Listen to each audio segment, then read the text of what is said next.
Alright guys, a quick one. Here, I'll detail how to check if anyone is tracking you. So if at the end of this you found this helpful and informative, please don't forget to like and then subscribe. Now the first thing to do is go ahead and open the settings app, scroll down, locate and click on safety and emergency. Then locate a feature called unknown track alert. Unknown tracker alert, click on it.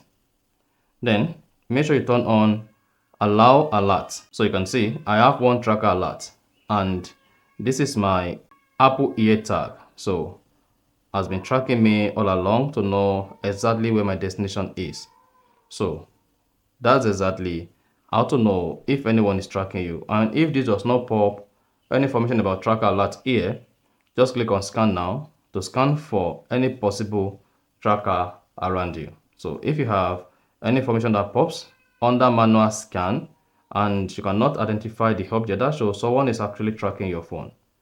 And that's it. So if you found this helpful and informative, please don't forget to like and then subscribe.